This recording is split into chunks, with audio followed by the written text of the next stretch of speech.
Kama chielo nyakoro mga juang riwruok mar jotije Mbalariany ma Maasai Mara dwaro mondo migawo mar somo onon weche Mibadhi mimiene goten Mbalarianyno. Jotend riwruogno kwedo chudo maggi mane do puodho mondo mi ochwalnegi.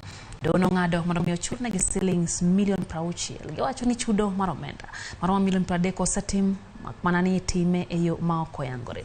Jokanyo kwa jatend migawo mar somo mondo mi odonje wachno ka gilieko ni winjruok manoketi e chulo gope kod omenda moko e kind higa mar 2017 21 pok oketi e tim. Ywaruok osebetie kaluwore ni jotije kwedo tend Mbalarianyno kama moko koro lieko ni kata duol matawo Mbalariany onge omiyo omenda itiyo go aritha. Kata kamano dwaro mar twak ko jalup chancellor mar Mbalarianyno Joseph Chacha nogore e Luanda. Since 2019, the university has grappled with serious leadership challenges because of incompetent and unreliable leaders who have actually run down the university. The current acting vice-chancellor is due for retirement on 1st of June this year, 2023. That means he only has 1 week to exit the university.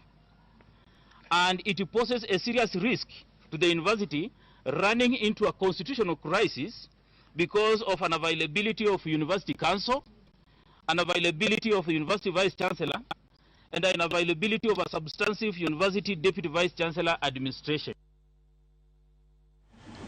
Kapodwang' yo mago mag somo committee mar somo